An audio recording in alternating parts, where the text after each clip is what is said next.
As we think through some of those risks, one of the clear ones is just excessive vulnerability that um, isn't really fruitful or helpful for others to hear about. And I think the motto, "Show us your scars and not your wounds," your currently bleeding wounds, is a helpful guideline that we just need some processing time to be able to do that. But I think that it's worth noting that even our scars can tap traumatic emotions and trigger pain for others. So we just need to be really discerning and careful there.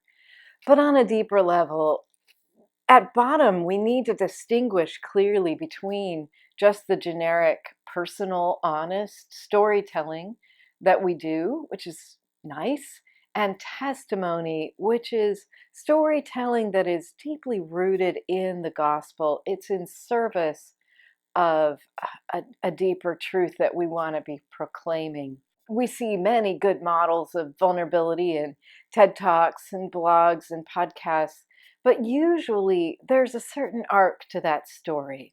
And it's, this was my challenge, and this is how I overcame it. And overcoming happens through usually one of three ways: a mentor who helped, hard work, or luck, or perhaps through a flash of insight as well that showed the person a new way through. But ultimately, in the end, I got better through my effort. We who follow Jesus tell our stories from a similar starting place of pain or need or brokenness, but then we take a radically different turn, and our stories display the transformative work of God, invading our lives from without, speaking a word that was so alien and foreign we would never have stumbled upon it by our own insights. So be sure that your story is truly testimony in that sense. And don't wait for that change, that difference to happen at the very end when you sum up with inspiration and point to Jesus Christ, but weave the presence of God into the story throughout it, and especially at those key hinges and turning points within it. Be working hard to locate your story within a story within Scripture. Find a mirror story that resonates with yours that you can be telling alongside it. And look for where it fits within the big arc of Scripture's good narrative of redemption. Though you don't wait till the end, you do want to be especially clear as your testimony ends that the spotlight is not on you, that what is most memorable and remarkable about your story is not your own grit, not your own talent and perseverance and endurance, but Christ's redemptive, healing, and transforming work.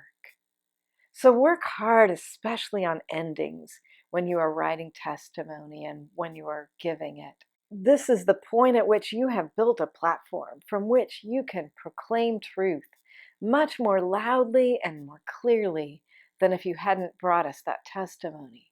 But let's not fail to proclaim that truth at that point.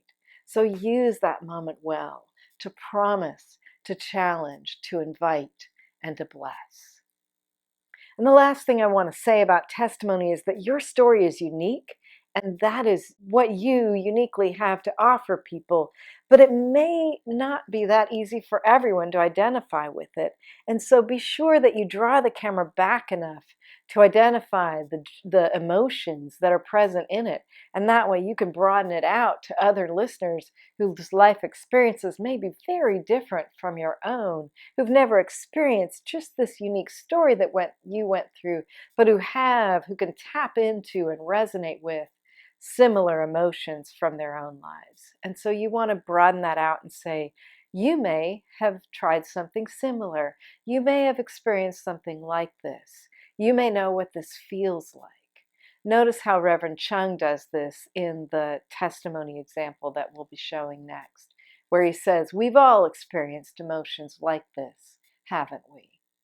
So as we close this segment, I want to bless you with the courage and the freedom to offer your story to others as a gift in ways that reveal the good work of God in your life and that offer hope on the journey to others.